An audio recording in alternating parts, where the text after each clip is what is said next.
Well, ladies and gentlemen, good morning. I have just addressed on behalf of my government a letter to both the Secretary General of the United Nations as well as to the President of the Council of the Security Council. The letter contains a request by the Syrian government to the Secretary General to mandate immediately the investigation team present now in Damascus to investigate 3 heinous incidents that took place in the countryside of Damascus on the 22nd, 24th and 25th, where members of the Syrian army inhaled poisonous gas as a result of the use by the terrorist armed groups of chemical agents close to what we call the nerve gas, the sarin. Dozens of Syrian soldiers are currently treated in the Syrian hospitals due to this use of chemical agents by the terrorist armed groups operating in the countryside of Damascus. So the Syrian government is requesting the Secretary General to immediately instruct the investigation team operating now in Damascus to investigate immediately these 3 heinous crimes.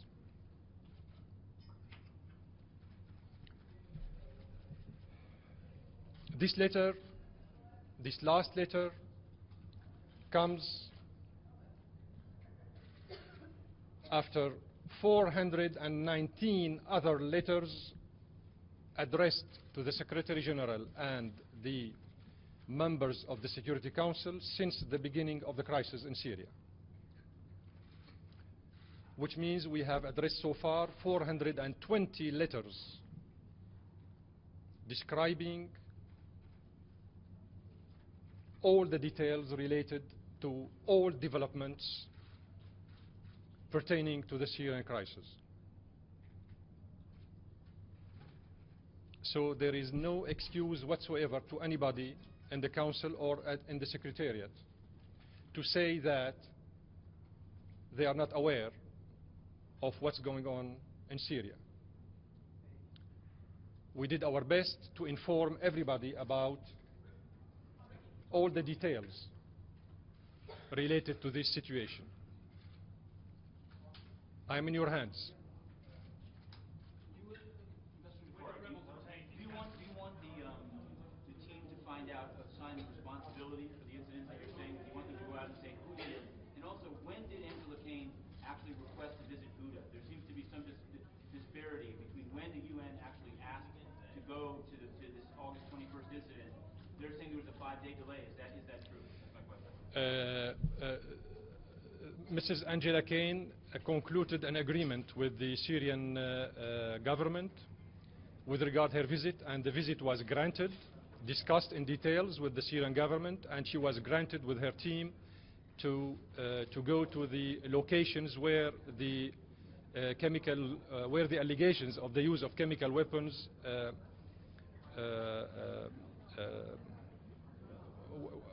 are there. So there were no delay whatsoever, and she was granted access to the locations she and Dr. Selstrom wanted to visit. Ambassador, how did the rebels obtain these gases you say were used against Syrian troops? Where did they come from? You may be aware that long time ago, a year ago, a couple of very important information spread all over the media, and then nobody spoke about it, but we conveyed it, officially speaking, in official letters. Among these official letters I was referring to the Secretary General as well as to the members of the Security Council. Let me enumerate some of them just to refresh your memory. The Turkish media mentioned that 12 members, terrorist members of Jabhat al-Nusra Front were arrested within Turkish territory, carrying with them 2 liters of the sarin gas. These 2 liters of the gas were taken with them from Libya on board of civilian airlines to Turkey. And the confessions given by these terrorists were that they intended to use it in Syria. That was Turkish source of information, not Syrian source of information. Then the Judge Della Ponte from the investigation commission established by the Council on Human Rights in Geneva said herself that upon the information she had, the armed terrorist groups were the ones to be blamed for the use of chemical weapons in Khan al-Asal, which is the key issue related to the use of chemical weapons. Then after that, the Russian report submitted to the Security Council, 80 pages scientific analysis submitted by the Russian delegation to the Council. Then you have the Russian journalist Anastasia Popova, who was on the spot in Khan al-Asal the same day the chemical weapons were used, and she reported a footage, documentary footage, to the Secretariat as well as to the Council. All these elements are not Syrian information. These information are from outside of Syria, and they should be taken into consideration by the investigation team. What we are saying briefly speaking, that these terrorist groups obtained the materials of the producing of the chemical weapons from outside powers, mainly speaking Turkey, Saudi Arabia and Qatar. Sorry? Any military aggression by anybody against Syria would be an anticipation, illegal anticipation of the accomplishment, fulfillment of the mission of investigation currently existing in Damascus. Then this is a violation of the Charter. Article 39 of Chapter 7 states that the Security Council is the only body entrusted and mandated with the very noble mission of maintaining peace and security and preventing aggression. It's up to the Security Council only and exclusively to deal with this issue. It's not up to the United States or anybody else to aggress any nation, member of the United Nations, on baseless allegations that are not yet clarified scientifically and politically speaking by the investigation team.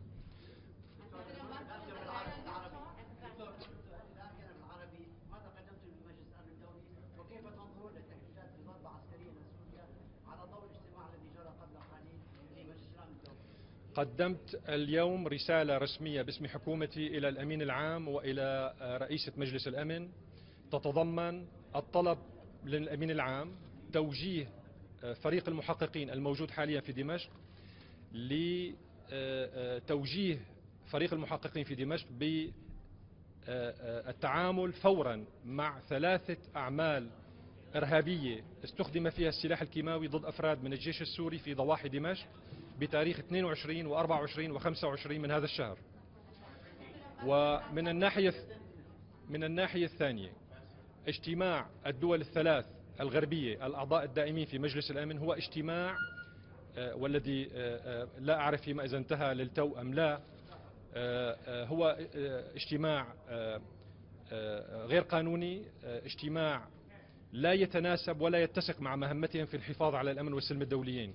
هذه الدول الثلاث تحاول بناء توافق في الرأي داخل مجلس الأمن للاعتداء على دولة عضو في الأمم المتحدة هي سوريا بشكل يستبق نتائج بعثة التحقيق الموجودة حاليا في دمشق، وبشكل يتجاهل كل المعطيات الهامة التي أشارت منذ أشهر إلى ضلوع استخبارات أجنبية في تسليح العصابات المسلحة في سوريا، ليس فقط بالسلاح التقليدي النوعي والكمي وإنما بالسلاح الكيماوي أيضا. هناك تقارير كانت تحدثت عن برقيات سرية نشرت في بريطانيا تطلب فيها الولايات المتحدة تسليح المعارضة من الأسلحة الكيماوية، هل اطلعتم عليها وهل لديكم تعليق عليها؟ نعم، اطلعنا على هذه البرقيات وعلى معلومات أخرى موثقة أيضا تشير إلى ضلوع قطر والسعودية وتركيا وحكومات أخرى من بينها الحكومة البريطانية بطبيعة الحال في تحضير برنامج لاستخدام السلاح الكيماوي عبر شركات أوروبية خاصة وتمولها السعودية وقطر. نعم، هذا الأمر اطلعنا عليه وهو متاح.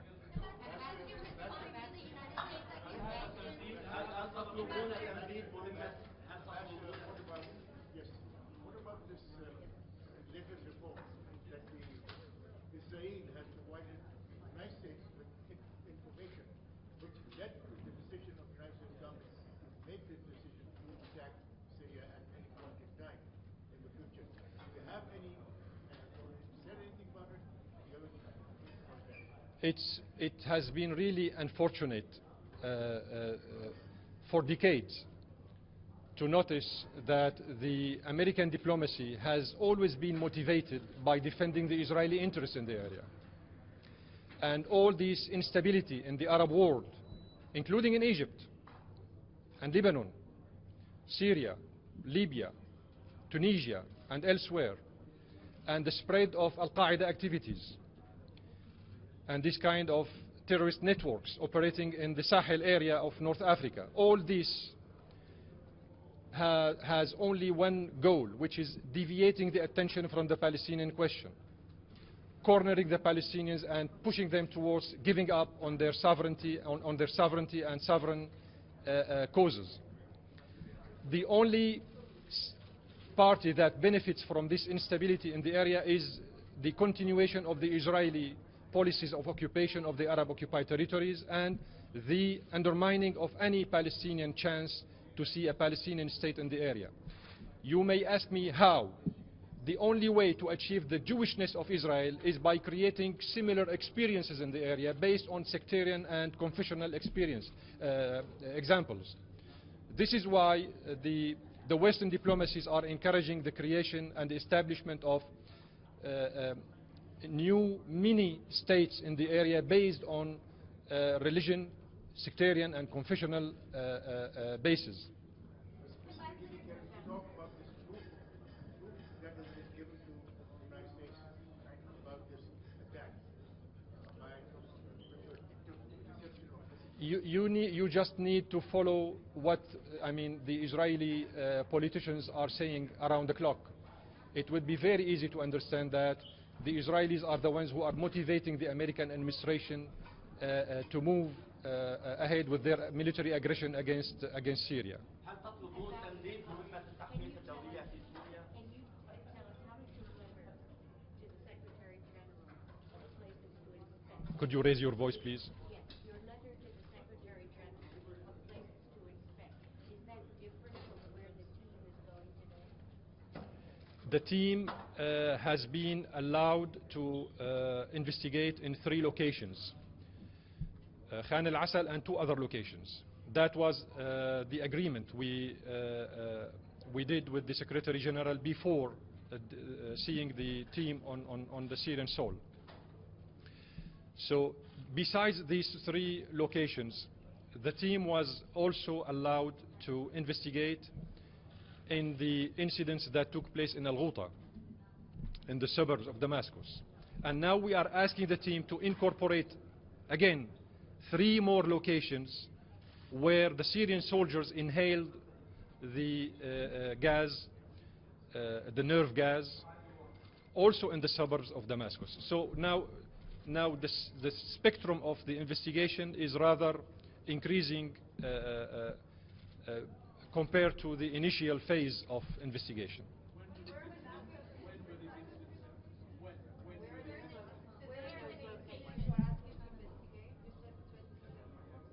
22nd, 24th and 25th of this month in Jobar, in Sahnaya and in Bahariya. Excuse me, you are sending this letter to investigate these 3 new sites. It's like the opposition is and the Western is criticizing the government for using chemical weapons, and you are saying that there are rebels who are doing that, and who is doing that? Both sides are doing Thank you very much for asking this question. Sorry, the Western, few leaders I got your point. I got your point. I got your point. I got your point. There is no consensus in the Council on any draft resolution, whether it is British, French, or American. Number one. Number one. Because members in the Council, they don't believe the authenticity of the accusations provided by this delegation or that delegation. Number one. Number two, these three Western delegations are part of the problem. They are not part of the solution, of the resolution of the crisis. They are behind arming and supplying the armed terrorist groups with all kind of logistical support as well as with weapons. Number three, from the day one when the attack on Khan al-Assal had occurred on the 19th of March, I asked on behalf of my government, the Secretary General's assistance, two things. A, to investigate whether a chemical weapon attack took place or not. B, who did it? The Secretary General from the day one and his experts in the Department of Disarmament, as well as the three Western delegations in the Council, objected to the second part of our request, B. They objected to our request to identify who did it from the day one, because they knew who did it in Khan al-Assal. And this is why when Khan al-Assal attack by the chemical weapons occurred, the three Western nations did not move the way they are moving right now, although it was a characteristical attack by chemical weapons in Khan al-Assal. Everybody agreed on that. But they did not move. They did not submit a draft resolution, and they did not come to the Council. And they did not raise a finger in the media to say that what happened in Khan al-Assal was wrong. 4 months and 10 days before Khan al-Assal attack took place, the French and the British and the Qataris were aware of different allegations. 4 months and 10 days. When the Russian ambassador at that time, who was presiding over the Security Council, asked the Council to meet to discuss the Syrian request to the Secretary General to send a team to investigate what happened in Khan al-Assal, the French and the British ambassadors raised their points, their fingers, and said there are other 2 allegations that took place 4 months and 10 days ago. It was grotesque. It was a grotesque attempt. It was a grotesque attempt by these 2 members of the Security Council to deviate the attention from what happened in Khan al-Assal. And this is why you may remember that the Russian ambassador came to this place and addressed all of you by saying that the French and the British ambassadors tried to deviate the attention from what happened in Khan al-Assal, and they wanted to undermine the Syrian request to send an investigation team to Khan al-Assal. These details should not disappear from your memory. Syria, the Syrian government is against the use of chemical weapons. By all means. By all means. This is a moral obscenity. Sorry? I am saying, I am responsible of what I'm saying. The use of chemical weapons is, or biological or nuclear, is a cynical, is a moral obscenity, is not acceptable by any government. It's very paradoxical that the United States administration, which is, trying to prepare the ground for military aggression against my country, is not yet party to the Chemical Weapons Convention. So even the United States has not adhered to the Chemical Weapons Convention. This is a kind of hypocrisy when the whole issue is related to the use of chemical weapons. The Syrian government condemned the use of chemical weapons by whomever is on the Syrian ground. We want those who committed this crime to be accountable, to be held accountable, and we want the investigation team currently present on the Syrian soil to continue investigating this crime and to come up with a scientific report to be examined by the Security Council members, not by the American military or the British politicians or the French Minister for Foreign Affairs. How you are going to respond, Ambassador? What are your responses going to be, actually, since obviously there is something going on with our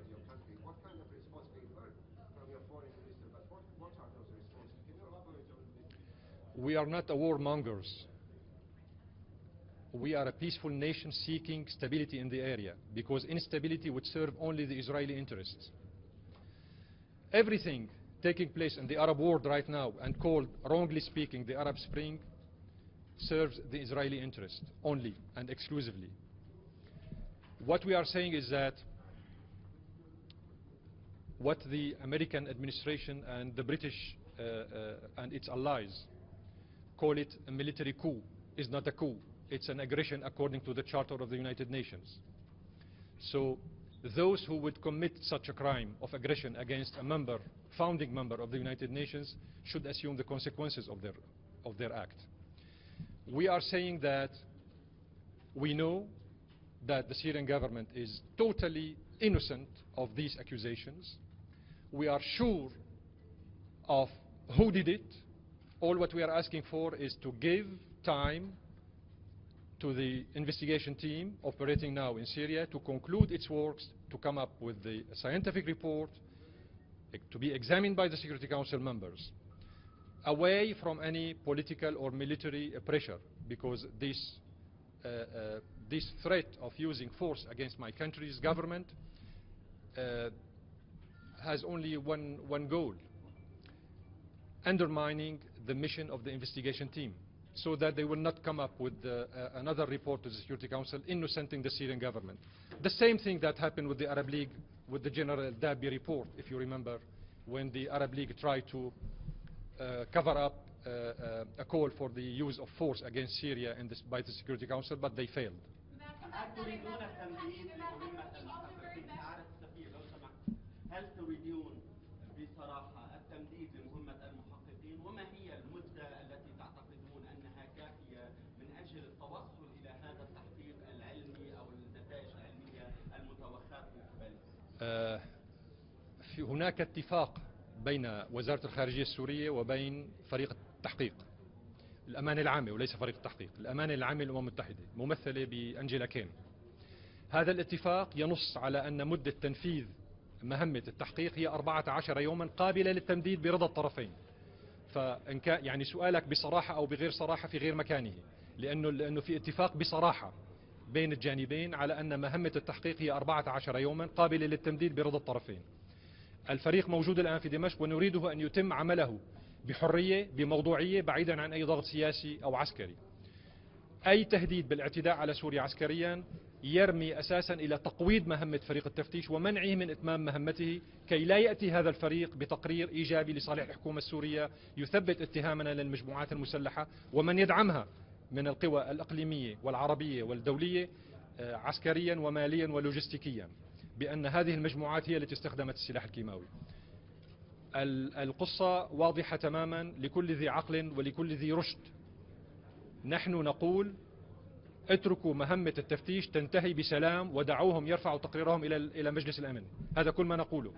ينتهي التحقيق يوم الجمعة الأربعاء. كأنك لم تفهم ما أجبت. التحقيق مدة التحقيق 14 يوما قابلة للتمديد برضا الطرفين.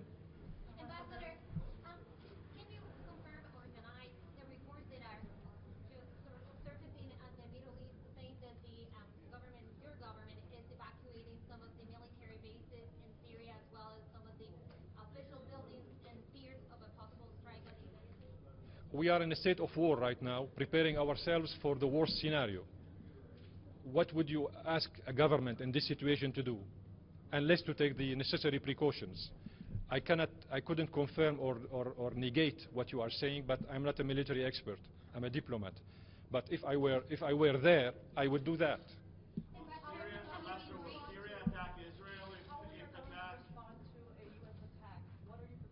I answered this question a few minutes ago.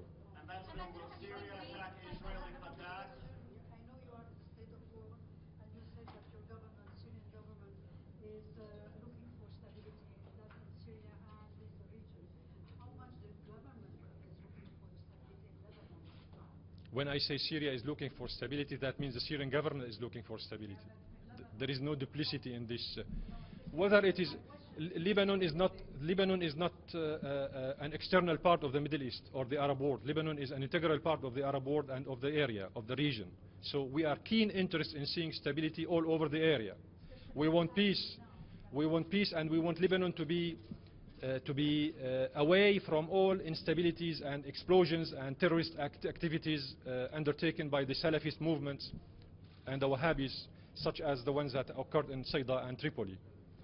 So we are keen interest in seeing Lebanon stabilized and away from all negative impacts of this manipulation of the fate of our peoples in the area. Ambassador, is it your analysis that a US-led missile strike would actually not just be ineffective, but it would regionalize the war and inevitably suck in countries like Lebanon and Israel? Any military aggression, it's not a military strike, it's not a military coup. This is a military aggression against a sovereign country, member of the United Nations. But will it suck in Israel, Jordan, Lebanon? If it happened, everybody, all the wise people in the area as well as elsewhere, have warned that any military aggression against Syria would spread all over the area automatically.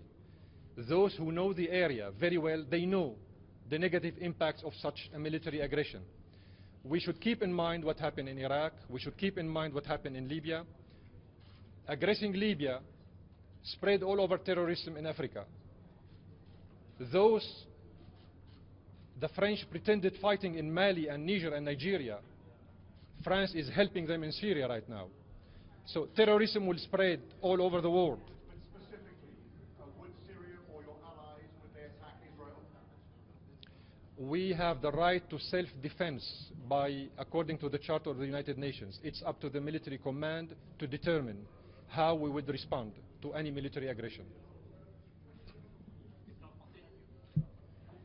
Vous accusez les rebelles d'avoir utilisé les armes chimiques la semaine dernière. Quel type de preuves vous voulez présenter aux inspecteurs de l'ONU? Quelles sont les preuves de cette implication de l'opposition syrienne? Nous avons présenté pas mal de preuves scientifiques et médiatiques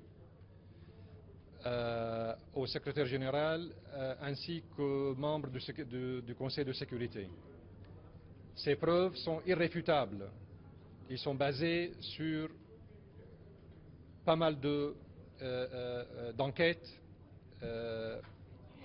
entreprises sur le sol syrien par des experts. N'oublions pas le rapport russe qui est basé sur 80 pages, qui a été soumis officiellement par l'ambassadeur russe au Conseil de sécurité ainsi que Dr Selstrom.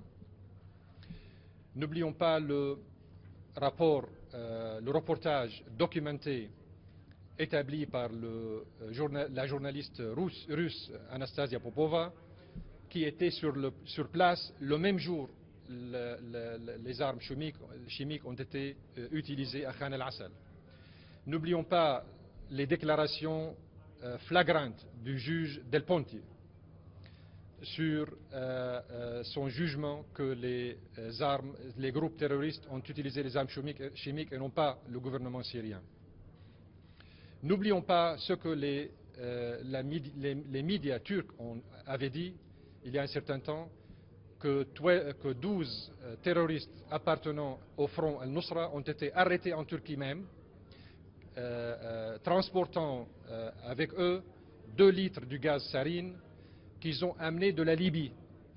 Donc ce sont des preuves irréfutables qui doivent être prises en considération par les experts de l'investigation. Merci bien. À bientôt.